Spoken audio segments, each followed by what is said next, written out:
അങ്ങനെ ഒരു 5:30 ആയപ്പോഴത്തേക്കും നമ്മൾ തൃപ്രയാർ ശ്രീരാമസ്വാമി ക്ഷേത്രത്തിലെത്തി.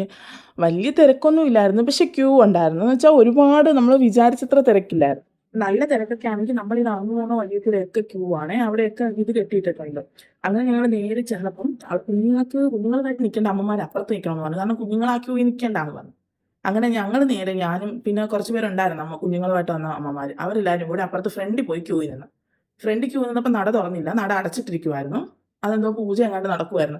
എനിക്ക് വലുതായിട്ട് വലിയ രീതിക്കൊന്നും അറിയില്ല സംഭവം. സത്യം പറഞ്ഞാൽ ചിലവർ പറയുന്ന ഒരു ആന വലത് വെച്ചിട്ട് വരുമ്പം അമ്പലം വീണ്ടും അടയ്ക്കുമെന്നാണ് പറയുന്നത്. അപ്പം കുറച്ച് നേരം തുറന്ന് 10 മിനിറ്റ് തുറന്ന് ഇരുത്തിയിട്ട് പിന്നെ അടയ്ക്കും എന്നൊക്കെയാണ് പറയുന്നത്. പിന്നെ അവിടെ മീനൂട്ടുണ്ടായിരുന്നു. അങ്ങനെ ഞങ്ങൾ മീനൂട്ടിൻ്റെ രസീതൊക്കെ എഴുതി നേരെ മീനിന് പോയി ഇത് അരിയൊക്കെ കൊടുത്ത് കുറേ നേരം അതൊക്കെ കണ്ട് അവിടെ നിന്നു. കുഞ്ഞുമണിക്ക് ഇതൊക്കെ കണ്ടാൽ ഭയങ്കര സന്തോഷമായിരുന്നു. കുഞ്ഞുമണി ഉറക്കമായിരുന്നു അവിടെ ചെന്നപ്പോൾ. പിന്നെ ആ പിള്ളേരുടെയൊക്കെ ഒച്ച കേട്ടപ്പോൾ ചാടി എണീറ്റ്. പിന്നെ ഭയങ്കര ആക്റ്റീവായിരുന്നു, പിള്ളേരുമായിട്ട് കളിയും ഓട്ടവും ഒക്കെ ആയിരുന്നു. അങ്ങനെ മീനൂട്ടിനൊക്കെ കൊടുത്ത് ഞങ്ങൾ പിന്നെ രസീതൊക്കെ എഴുതി. അവളിനെ രസീത് എഴുതിയായിരുന്നേ. അങ്ങനെ അവളിനെയൊക്കെ രസീത് എഴുതി എല്ലാം വാങ്ങിച്ചു. രാമനെയും കയറി കണ്ടു തൊഴുതി ഞങ്ങൾ അവിടെ നിന്ന് ഇറങ്ങി. അപ്പോൾ അടുത്ത വീഡിയോ കാണാം.